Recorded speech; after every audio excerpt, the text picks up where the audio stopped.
నమస్కారం. మా తెలంగాణ న్యూస్కి స్వాగతం. హెడ్లైన్ చూద్దాం.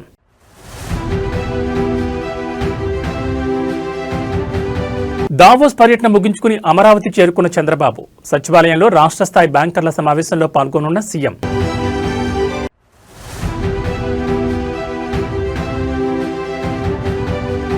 ఫోన్ ట్యాపింగ్ కేసులో సిట్ విచారణకు కేటీఆర్. అటెన్షన్ డైవర్షన్ కోసమే ఈ కుట్రలు, ఆరోపణలు.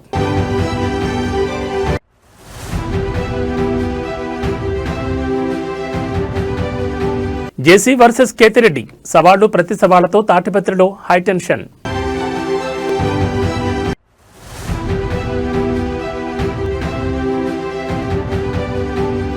సప్త సముద్రాల అవతల దాక్కున్న వదలం పోలీస్ అధికారులకు హరీష్ రావు వార్నింగ్.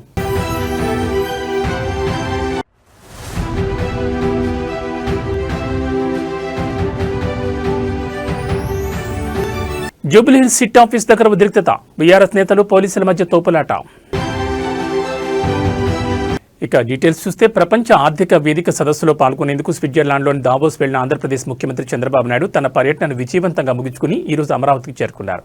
దావోస్ పర్యటనలో రాష్ట్రానికి భారీగా పెట్టుబడులు ఆకర్షించడమే లక్ష్యంగా పలు అంతర్జాతీయ సంస్థల ప్రతినిధులతో సీఎం భేటీ అయ్యారు. గన్నవరం విమానాశ్రయం చేరుకున్న ముఖ్యమంత్రికి మంత్రులు, ఎమ్మెల్యేలు మరియు ఉన్నతాధికారులు ఘనంగా స్వాగతం పలికారు. స్వాగతం పలికిన వారిలో మంత్రులు అనగాన సత్యప్రసాద్, వంగలపూడి అనిత, కొల్లు రవీంద్ర, సవిత, కొలుసు పార్థసారథి ఉన్నారు.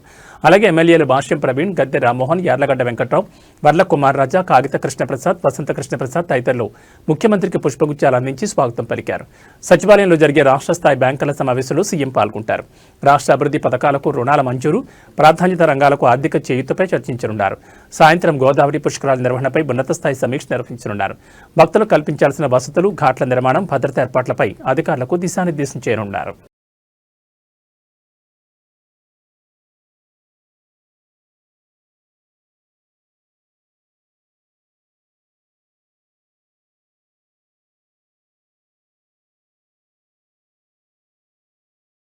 బీఆర్ఎస్ వర్కింగ్ ప్రెసిడెంట్ మాజీ మంత్రి కేటీఆర్కు ఫోన్ ట్యాపింగ్ కేసులో సిట్ నిన్న నోటీసులు జారీ చేసిన విషయం తెలిసిందే. సిట్ కార్యాలయానికి వెళ్లే ముందు తెలంగాణ భవన్ లోపల ఎమ్మెల్యేలు, ఎమ్మెల్సీలతో భేటీ అయిన కేటీఆర్, హరీష్ రావులు ఆ తర్వాత కేటీఆర్ మీడియాతో మాట్లాడారు. ఈ కేసులో ఏమీ లేదు, మాకేం సంబంధం లేదని కేటీఆర్ తెలిపారు. 10 సార్లు పిలిచినా హాజరవుతా, అటెన్షన్ డైవర్షన్ కోసమే ఈ కుట్రలని మండిపడ్డారు. రేవంత్ తన మంత్రులతో సహా మా అందరి ఫోన్లు ట్యాప్ చేస్తున్నాడని కేటీఆర్ ఆరోపించారు. 50 లక్షలతో నోటుకు ఓట్లు దొరికిన ఒక దొంగ ఇవాళ ముఖ్యమంత్రిగా ఉండడం వల్లే ఈ రాజకీయ కక్ష సాధింపులని అన్నారు. 6 గ్యారంటీల మోసం, 420 హామీల దాగా సింగరేణి బొగ్గు కుంభకోణం నుంచి ప్రజల దృష్టి మళ్లించేందుకు ఈ కుతంత్రాలను ఫైర్ అయ్యారు. 4 కోట్ల ప్రజలను నైవంచన చేసిన ముఖ్యమంత్రిని వదిలిపెట్టాం, కాంగ్రెస్ను బొందపెట్టేదాకా నిద్రపోమని కేటీఆర్ తెలిపారు. విచారణలో ప్రతి ప్రశ్నకు సమాధానం చెప్తామని వెల్లడించారు. ప్రభుత్వం రాజకీయ డ్రామా ఆడుతోంది. కేసీఆర్ సైనికులుగా ఉద్యమం నుంచి ఉద్భవించిన నాయకత్వం బీఆర్ఎస్ అని అన్నారు. కేసీఆర్ నాయకత్వంలో 10 ఏళ్ల అధికారంలో ఉన్న మేము ఎప్పుడు తప్పుడు పనులు చేయలేదు, మేము టైంపాస్ రాజకీయాలు చేయలేదు, ప్రతిపక్షాలను వేధించలేదన్నారు. విచారణకు భయపడేవారు ఎవరూ లేరని తెలిపారు. రాష్ట్రంలో పాలనా పిచ్చోడి చేతులు రాయిలా మారిందని ఎద్దేవా చేశారు. సమావేశం అనంతరం మాజీ మంత్రి కేటీఆర్ విచారణ నిమిత్తం జూబ్లీహిల్స్ పోలీస్ స్టేషన్కు చేరుకున్నారు. ఆయన వెంట మాజీ మంత్రి హరీష్ రావుతో పాటు ముఖ్యులు, కార్యకర్తలు ఉన్నారు. ఇంత కష్టపడి మరి కేసీఆర్ గారి నాయకత్వంలో ప్రజలు సాధించుకున్న ఈ రాష్ట్రంలోని పరిపాలన పిచ్చోడి చేతిలో రాయిలాగా మారిపోయింది. పరిపాలన మీద దృష్టి లేదు, పరిపాలన చేత కాదు, ప్రజలకిచ్చిన హామీలు నెరవేర్చే సత్తా లేదు. అసమర్థుడి జీవనయాత్రలాగా ఈ 2 ఏళ్ళు ఏదో నెట్టుకుంటూ టైంపాస్ చేసుకుంటూ వచ్చినారు. ఒక్కొక్క రోజు ఒక్కొక్క డ్రామా. కొన్ని రోజులు కాళేశ్వరం పేరిట డ్రామా, కొన్ని రోజులు గొర్రెల స్కామ్ అని డ్రామా, కొన్ని రోజులు ఫార్ములా ఈ పేరిట డ్రామా, మరికొన్ని రోజులు ఫోన్ ట్యాపింగ్ అని చెప్పి డ్రామా. తప్పు చేసినోడు భయపడతాడు, తప్పు చేయనోళ్ళు ఎవరికి భయపడాడు. రేవంత్ రెడ్డి కాదు, వాని జేజమ్మకు కూడా భయపడే సమస్య లేదు. ముమ్మాటికి ఒకటి మాత్రం పక్కా, ఈ కేసు ఇంతటితో మేము వదిలిపెట్టాం. నా క్యారెక్టర్ అసాసినేషన్కి బాధ్యులైన రేవంత్ రెడ్డిని, ఆయన తొత్తులుగా పనిచేస్తున్న పోలీసులు కొంతమంది, అందరినీ కాదు, కొంతమంది పోలీసులు ఎవరైతున్నారో ఆయన తొత్తులుగా, ఆయన అడుగులకు మడుగులతో పనిచేస్తున్నారో వాళ్ళని నేను కూడా వదిలిపెట్టను. ఎందుకు వదిలిపెట్టను? ఎందుకంటే నా వ్యక్తిత్వం అననం చేస్తూ ఉన్నారు. లేని లింకులు అంటగట్టి, లేని రంకులు అంటగట్టి, నాకు ఇష్టం ఉన్నట్టు ఎవరెవరో యాక్టర్లకు లింకులు పెట్టి చిల్లర రాజకీయం ఏదైతే చేస్తున్నారో ఈ విషయంలో నేను మాత్రం వదిలిపెట్టను. మీరేదో ఇవాళ ముఖ్యమంత్రి హార్వర్డ్కి పోయిండు, ఆడ వచ్చిరాని ఇంగ్లీష్లో ఏం నేర్చుకుంటుండో ఏం వచ్చిండో కానీ ఆయన వచ్చే వరకు టైంపాస్ చేద్దాము అని చెప్పి మీరు డ్రామా చేస్తున్నారు. మాకు తెలుసు, ధారావాహికలాగా నడుపుతా ఉన్నారు, మాకేం ఇబ్బంది లేదు. మీరు ఎన్నిసార్లు పిలిచినా వస్తాం, ఎందుకంటే చట్టాన్ని గౌరవించే పౌరులం, తప్పకుండా వస్తాం. మేము తప్పు చేయలేదన్న మాటనే చెప్తాము. మీరు ఎన్ని రకాల డైవర్షన్ గేమ్లు ఆడినా మేము మాత్రం అర్జునుడి కన్ను ఎట్లయితే ఆనాడు తన గురి మీదనే ఉండనో అట్లే మా గురి మొత్తం కూడా ఈ ప్రభుత్వ అసమర్థత మీద, మీ అవినీతి మీద. అనంతపురం జిల్లాలోని తాడిపత్రిలో ఎప్పుడు ఏదో పొలిటికల్ హీట్ కొనసాగుతూనే ఉంటుంది. సవాళ్లు ప్రతి సవాళ్లతో జేసీ వర్సెస్ కేతిరెడ్డిగా పరిస్థితి ఉంటుంది. తాజాగా తాడిపత్రి రాజకీయాలు మరోసారి వేడెక్కాయి. వైసీపీ నేత మాజీ ఎమ్మెల్యే కేతిరెడ్డి పెద్దారెడ్డి, మాజీ ఎమ్మెల్యే టీడీపీ నేత తాడిపత్రి మున్సిపల్ చైర్మన్ జేసీ ప్రభాకర్ రెడ్డి మధ్య మాటల యుద్ధం, సవాళ్లు ప్రతి సవాళ్ల స్థాయికి చేరడంతో తాడిపత్రిలో హైటెన్షన్ వాతావరణం నెలకొంది. రాయలసీమ పౌరుషం, సాగునీటి ప్రాజెక్టుల అంశాలపై ఇరు వర్గాలు బహిరంగ సవాళ్లు విసరడంతో పరిస్థితి నివురుగప్పిన నిప్పులా మారింది. రాయలసీమ సాగునీటి ప్రాజెక్టులపై ఎక్కడైనా చర్చకు రావాలని కేతిరెడ్డి పెద్దారెడ్డి జేసీ ప్రభాకర్ రెడ్డికి సవాల్ విసిరారు. కర్నూలు, కొండారెడ్డి బురుజు, Kadapa, Kotireddy circle, Anantapuram tower clock వంటి ప్రదేశాల్లో ఆయన చర్చకు సిద్ధమని ఆయన ప్రకటించారు. రాయలసీమ పౌరుషాన్ని తక్కువ అంచనా వేయొద్దంటూ కేతిరెడ్డి వ్యాఖ్యానించారు. ఇక జేసీ వర్గీయులు కూడా అదే స్థాయిలో ప్రతి సవాలు చేయడంతో ఉద్రిక్తత మరింత పెరిగింది. ఇరు వర్గాల కార్యకర్తలు రోడ్డెక్కే అవకాశం ఉందన్న సమాచారంతో పోలీసులు అప్రమత్తమయ్యారు. తాడిపత్రిలో శాంతి భద్రతలకు విఘాతం కలిగిస్తే కఠిన చర్యలు తప్పవని పోలీసులు హెచ్చరికలు జారీ చేశారు. రాజకీయ నాయకుల వ్యాఖ్యలు శాంతి భద్రతలకు భంగం కలిగించేలా ఉంటే చట్టపరమైన చర్యలు తీసుకుంటామని పోలీసులు హెచ్చరించారు. తాడిపత్రి పరిసర ప్రాంతాల్లో అదనపు బలగాలను మోహరించి పరిస్థితిని ఎప్పటికప్పుడు పర్యవేక్షిస్తున్నారు పోలీసులు.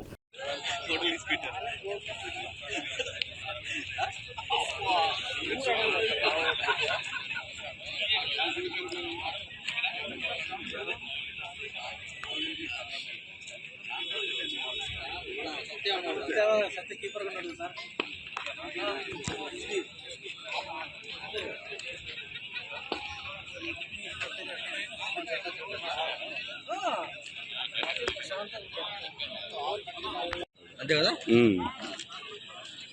ఆఫీస్ నుంచి పంపించిన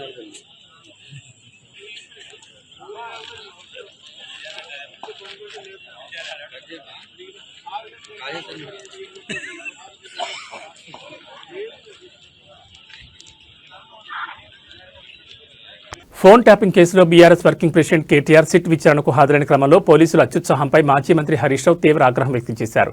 కుట్రపూరితంగా, ఉద్దేశపూర్వకంగా తమపై కేసులు పెట్టారని తెలిపారు. ఈ కేసులో కేటీఆర్ విచారణకు హాజరయ్యారని, రేవంత్ రెడ్డిని కూడా ఫోన్ ట్యాపింగ్పై విచారించాలని డిమాండ్ చేశారు.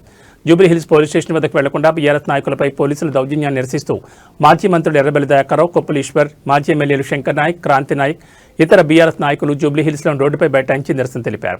ఈ సందర్భంగా పోలీసుల వైఖరిని హరీష్ రావు నిలదీశారు. కుట్రపూరితంగా వ్యవహరిస్తున్న పోలీసులకు వార్నింగ్ ఇచ్చారు. కావాలనే రిటైర్మెంట్కు దగ్గర ఉన్న అధికారులతో సిట్ ఏర్పాటు చేసి బీఆర్ఎస్ నాయకులను వేధిస్తున్నారని తెలిపారు. ఉద్దేశపూర్వకంగా రేవంత్ రెడ్డి మాటలు, సిపి మాటలు విని మమ్మల్ని ఇబ్బంది పెట్టాలని చూసే అధికారులను వదిలిపెట్టమని హెచ్చరించారు. రిటైర్ అయ్యాక కూడా సప్త సముద్రాల అవతల దాక్కున్నా పట్టుకొస్తామని తెలిపారు. దావోసులో ఉన్న సీఎం రేవంత్ రెడ్డి ఆదేశాలు పాటించడం కాదు, చట్ట ప్రకారం వ్యవహరించాలని సూచించారు. చట్ట ప్రకారం వ్యవహరించకపోతే వారిదే బాధ్యతని స్పష్టం చేశారు. కావాలని రిటైర్మెంట్ కు దగ్గరగా ఉన్న అధికారులను సిట్ లో పెట్టి రిటైర్మెంట్ కు దగ్గరగా ఉన్న అధికారులను ఉపయోగించి ఇవాళ మా మీద రకరకాల ప్రయత్నాలు చేస్తున్నారు. నేను మాత్రం ఒక్కటే చెప్పదలుచుకున్న అధికారులకు, మీరు అన్యాయంగా వ్యవహరిస్తే, అక్రమంగా వ్యవహరిస్తే, మీరు ఉద్దేశపూర్వకంగా మమ్మల్ని ఇబ్బంది పెట్టాలని ప్రయత్నం చేస్తే, మీరు రిటైర్ అయిన తర్వాత కూడా ఏ పొక్కలో దాక్కున్నా, సప్త సముద్రాల బయట ఉన్నా మిమ్మల్ని పట్టుకొచ్చి విచారిస్తాము. ఎవరిని వదిలిపెట్టే ప్రశ్నే లేదు. చట్టాన్ని అతిక్రమించినా, న్యాయబద్దంగా వ్యవహరించకపోయినా, ఉద్దేశపూర్వకంగా తప్పుడు ప్రచారం చేసినా, తప్పుడు లీకులు ఇచ్చిన పోలీస్ అధికారులను వదిలిపెట్టే ప్రశ్నే లేదు. అంతకంతకు అనుభవిస్తారు. జాగ్రత్త, ఆలోచించుకోండి. రిటైర్ అయినాక మీకు ప్రభుత్వం, రేపు వచ్చే బీఆర్ఎస్ ప్రభుత్వం కూడా మీకు సహకరించదు. మీ సొంత డబ్బులతో సొంత లాయర్లను పెట్టుకుని మీరు కేసులు వాదించుకోవాల్సి వస్తుంది. అన్ని దృష్టిలో పెట్టుకుని న్యాయబద్దంగా వ్యవహరించండి, చట్టబద్దంగా వ్యవహరించండి. రేవంత్ రెడ్డి దావోస్కెళ్లి ఆయన ఇచ్చే డైరెక్షన్ లో కాదు. రాజధాని అమరావతి ప్రాంత రైతులకు ఏపీ ప్రభుత్వం శుభవార్తను వినిపించింది. అమరావతి ప్రాంత రైతులకు ఈ రోజు ఫ్లాట్ల కేటాయింపు జరగనుంది. గతంలో మాదిరిగానే ఈ లాటరీ విధానంలో ఫ్లాట్లు కేటాయించబోతున్నారు. దీనికి సంబంధించి సిఆర్డీఏ అన్ని ఏర్పాట్లు పూర్తి చేసింది. ఈ రోజు మొత్తం 14 గ్రామాలకు చెందిన 90 మంది రైతులకు 135 ఫ్లాట్లు కేటాయించనున్నారు. ఈ లాటరీని ఈ రోజు ఉదయం 11 గంటలకు రాయపూర్లోని సిఆర్డీఏ కార్యాలయంలో నిర్వహించనున్నారు. అలాగే ఉండవల్లిలో మెట్ట భూములు ఇచ్చిన రైతులకు కూడా ఫ్లాట్లు ఇవ్వనున్నారు. అక్కడి 201 మంది రైతులకు మొత్తం 390 ఫ్లాట్లు కేటాయించారు. మరోవైపు ఏపీలో కూటమి ప్రభుత్వం ఏర్పడిన తర్వాత రాజధాని అమరావతి అభివృద్ధిపై ప్రత్యేక దృష్టి సారించింది. ఒకవైపు అభివృద్ధి పనులను వేగవంతం చేస్తూనే మరోవైపు భవిష్యత్ అవసరాలు, విస్తరణ కోసం భూసేకరణ కార్యక్రమాలు కూడా ప్రభుత్వం కొనసాగిస్తోంది. ఈ నేపథ్యంలో రైతులకు ఫ్లాట్ల కేటాయింపు జరగడం అమరావతి అభివృద్ధిలో మరో కీలక అడుగుగా భావిస్తున్నారు.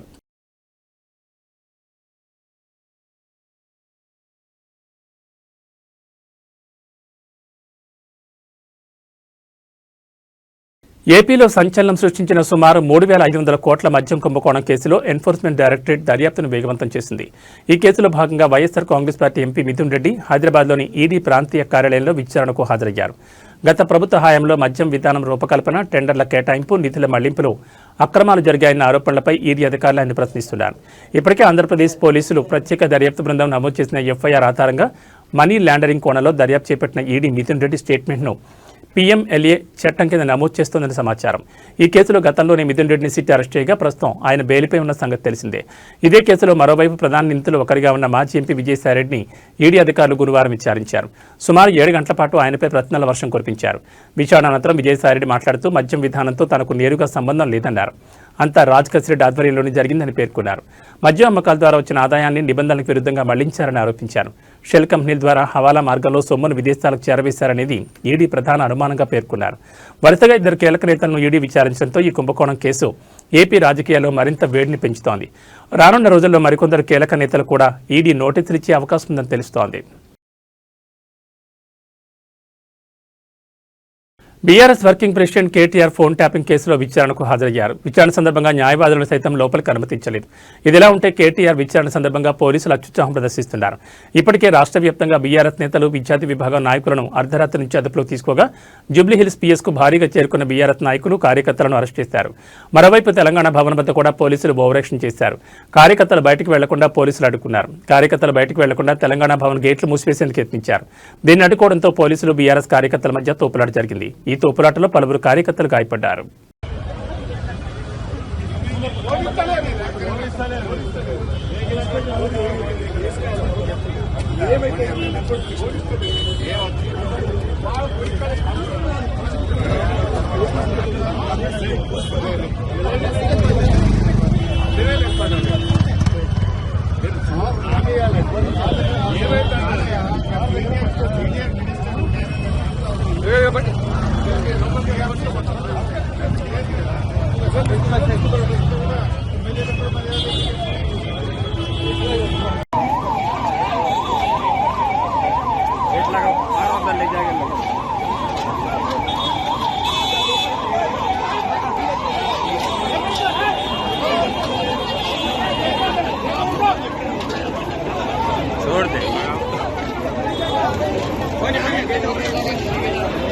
చేస్తాను.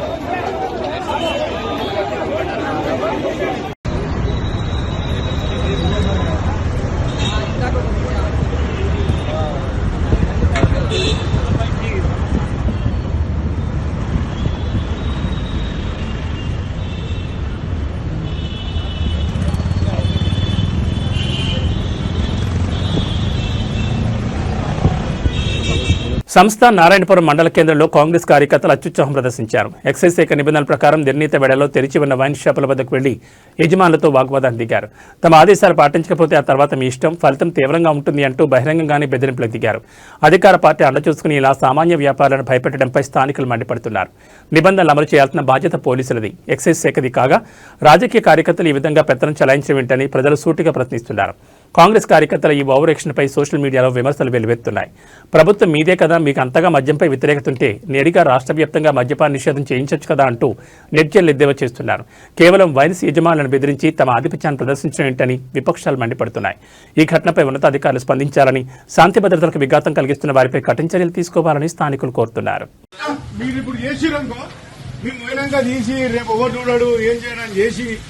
చేసుకొని ఇబ్బంది పడకండి. ఓపెన్ చెప్తున్నా, 6 గంటలకు పర్మిట్ రూమ్, 6 గంటలకే పెట్టండి. మళ్ళా మీతోటే మీరు తర్వాత ఇబ్బంది పడతారు. మీకు ఇష్టం పెట్టుకోండి. ఏముండవు, అన్ని పడేసే ఉండదు. రేపటి నుంచి అయితే ఖచ్చితంగా ఈ రోజు అంటే ఏమంటలేదు. రేపటి నుంచి మాత్రం 6 గంటలకే పెట్టాలి. 6 గంటలకు పర్మిట్ రూమ్. వేస్ట్ చేసుకోకూరి, ఇబ్బంది పడకూరి. మీరు ఇబ్బంది పడతారు చెప్పి 6 గంటలకు పర్మిట్ రూమ్ గుర్తుపెట్టుకోండి, సరేనా? ఏం చెప్పిన మేము ఫస్ట్ బంద్ చేయండి. మీరు లేదు, మీరు లొల్లి పెట్టుకోవాలి. బంద్ చేసి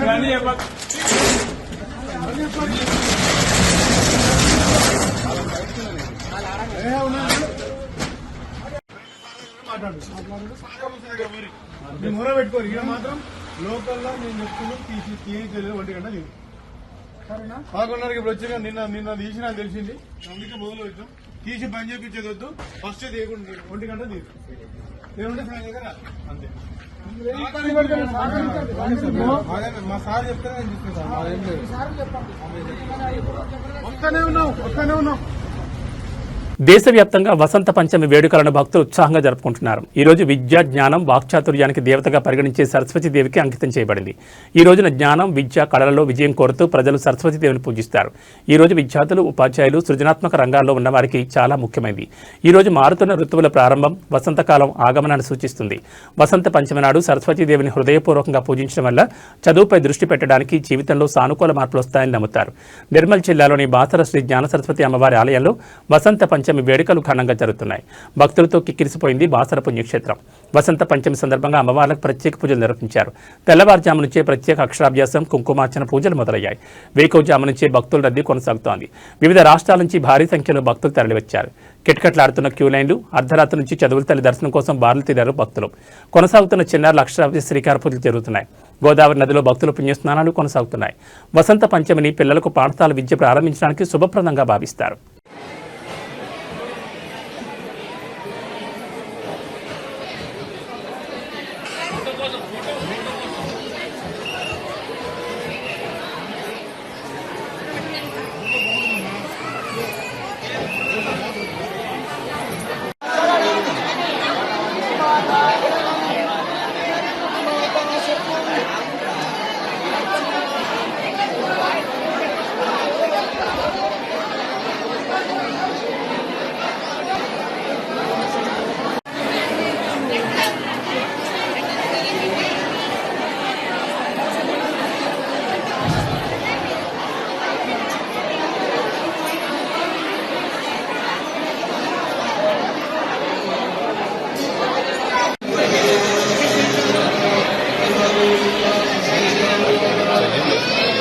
తిరుమల శ్రీవారి దర్శనానికి భక్తులు పోటెత్తారు. వారాంతం కావడంతో స్వామివారికి మొక్కులు తీర్చుకుని దర్శనం చేసుకునేందుకు క్యూ లైన్లో బారులు తీరారు. శుక్రవారం ఉదయానికి 31 కంపార్ట్మెంట్లు భక్తులతో నిండిపోయాయి. వీరిలో టోకెన్లు లేనివారు సర్వదర్శనానికి 12 గంటలు పడుతోందని, టోకెన్లు ఉన్న భక్తులకు 4 నుంచి 6 గంటల సమయం పడుతుందని టీటీడీ వెల్లడించింది. 300 రూపాయల శీఘ్ర దర్శనం భక్తులకు 3 నుంచి 5 గంటల్లో శ్రీవారి దర్శనం జరుగుతుందని పేర్కొంది. నిన్న స్వామివారిని 64,571 మంది భక్తులు దర్శించుకోగా 23,634 మంది భక్తులు తరణీలాలో మొక్కులు చెల్లించుకున్నారు. గురువారం స్వామివారి ఉండే ఆదాయం 3.84 కోట్లు వచ్చినట్లు టీటీడీ వెల్లడించింది. కాగా వీకెండ్తో పాటు సోమవారం పబ్లిక్ హాలిడే కావడంతో భక్తుల రద్దీ మరింత పెరుగుతుందని టీటీడీ అంచనా వేసింది. భక్తులకు ఎలాంటి ఇబ్బందులు కలగకుండా ఏర్పాట్లు చేస్తోంది.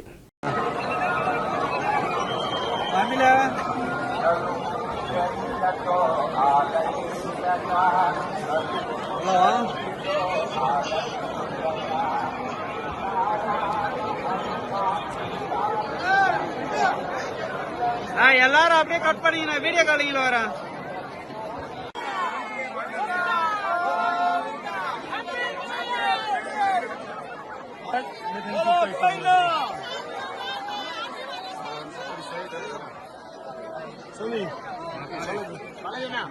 గోవిందా బోలో.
వసంత పంచమి సందర్భంగా ఇంద్రకీలాద్రిపై కొలువైన కనకదుర్గమ్మ సరస్వతీదేవి అవతారంలో భక్తులకు దర్శనమిస్తోంది. ఈ ప్రత్యేక అలంకరణ తిలకించేందుకు తెల్లవారుజాము నుంచే భక్తులు భారీగా తరలివచ్చారు. ముఖ్యంగా విద్యార్థులు చిన్నారులతో దుర్గగుడి ప్రాంగణం కిటకిటలాడుతోంది. ఉదయం 4 గంటల నుంచి అమ్మవారి దర్శనానికి భక్తులు క్యూలైన్లో నిలుస్తున్నారు. ఇప్పటి వరకు సుమారు 18,000 మంది భక్తులు అమ్మవారిని దర్శించుకున్నారని ఆలయ అధికారులు తెలిపారు. వేలాది మంది భక్తులు ఇప్పటికే ఆలయానికి చేరుకోగా మరింత మంది రానున్నారని అంచనా వేస్తున్నారు.